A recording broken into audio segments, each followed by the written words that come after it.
Hello viewer, আসসালামু আলাইকুম। আমি ইফতেখার আহমেদ রতন। আজকের বিষয় হচ্ছে সংসার আসক্তি পরীক্ষা নিয়ে আলোচনা করা হবে। এটি ইমাম আল গাজ্জালির দর্শন পর্ব ৭।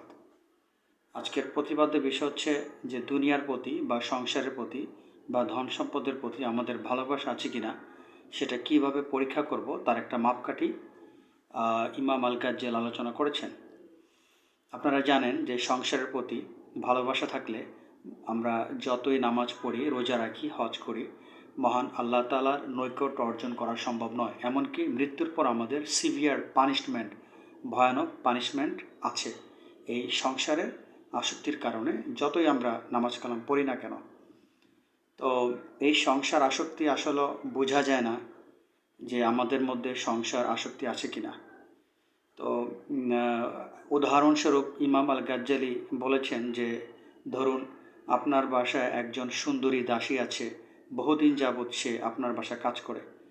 তো কয়েক বছর পরে সে চলে গেল, তখন আপনার মধ্যে বিরহ যন্ত্রণা জাগবে, কারণ আপনি তাকে ভালোবাসতেন।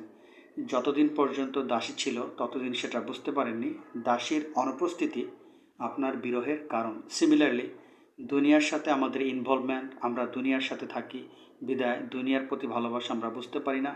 মৃত্যুর সময় আমরা এটা বুঝতে পারি দুনিয়ার প্রতি আমাদের ভালোবাসা ছিল। তো এই দুনিয়ার প্রতি ভালোবাসা আছে কি নেই তা মাপকাঠির জন্য আজকে আমি দুটি দর্শনশাস্ত্রের সাহায্য নিয়েছি।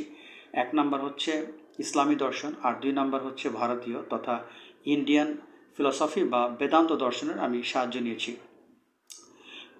ইসলামী দর্শনে ইমাম আল গাজ্জালি বলেন, যদি আমাদের টাকা পয়সা, ধন সম্পদ, মান সম্মান সব কিছু যদি আমাদের কাছ থেকে ছিনিয়ে নেওয়া হয় আর আমরা যদি তাতে বিন্দু পরিমাণ আফসোস না করি, আমাদের যদি কোনো দুঃখ না হয়, এই টাকা পয়সা চলে গেল, ধন সম্পদ চলে গেল, মান সম্মান চলে গেল, বা আমাদের ইজ্জত চলে গেল, তার জন্য যদি আমরা বিন্দু পরিমাণ দুঃখ অনুভব না করি, তাহলে আমরা বুঝব যে দুনিয়ার প্রতি আমাদের ভালোবাসা নেই। আর যদি এতে আমাদের ব্যথিত হয় আমাদের হৃদয়টা, আমরা যদি দুঃখ অনুভব করি, তখন বুঝতে হবে দুনিয়ার প্রতি আমাদের সুপ্ত ভালোবাসা ছিল, যেটা আমাদের নাজাতের অন্তরা হিসেবে, বাধা হিসেবে কাজ করবে। পরকালের শাস্তি আর দুনিয়াতে মহান আল্লাহ তাআলার নৈকট্য টোটালি অসম্ভব। একই কথা কিন্তু বেদান্ত দর্শনও বলে। আপনারা হয়তো শুনেছেন যে স্বামী বিবেকানন্দ তিনি তার কর্মযোগে একই কথা বলেছেন।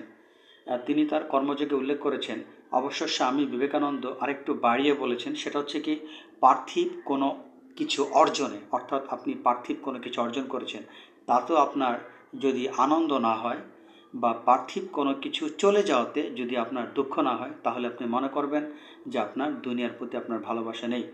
তার মানে মূল কথা হচ্ছে এই পার্থিব কোনো কিছু লাভ করলেও আপনার আনন্দ হয় না বা পার্থিব কোনো কিছু চলে গেলেও আপনার দুঃখ হয় না, সেটা হচ্ছে আপনার এই সংসার আসক্তি আপনার নেই, আপনি দুনিয়াকে ভালোবাসেন না, সেটা হচ্ছে আপনার একটা বাস্তব প্রমাণ। এটা হচ্ছে একটা জ্বলন্ত মাপকাঠি। সো আমরা আজকে এই সংসার আসক্তি আছে কি না সেটা প্রমাণ করার জন্য দুটো দর্শনের সাহায্য নিয়েছি।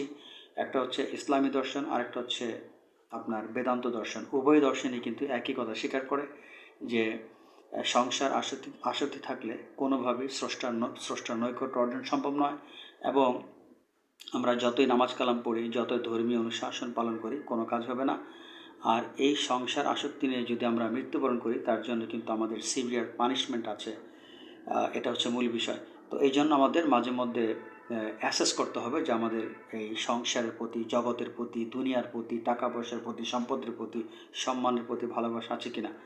তো এইভাবে আমরা নিজেদেরকে যাচাই করতে পারি। আপনি আপনার সম্পদ চলে গেল, অর্থ চলে গেল, আপনি যদি ব্যথিত হন, তো নিশ্চিত থাকেন আপনি দুনিয়াকে ভালোবাসেন, আপনার হৃদয় এখনও পবিত্র হয়নি, আপনি আত্মশুদ্ধি অর্জন করেননি। আর এই অবস্থা মৃত্যুবরণ করলে আপনাকে অবশ্যই কবরের শাস্তি ভোগ করতে হবে। কথাটা আমার নয়, কথাটা মহাত্মা ইমাম আল গাজ্জালির ভাষ্য অনুসারে আমি কথাটা বলেছি। তো দর্শক, আজকে ভিডিওটা এখানে শেষ করতে চাচ্ছি। তো আজ এই পর্যন্ত, সবাই ভালো থাকেন। আল্লাহ হাফেজ। আসসালামু আলাইকুম।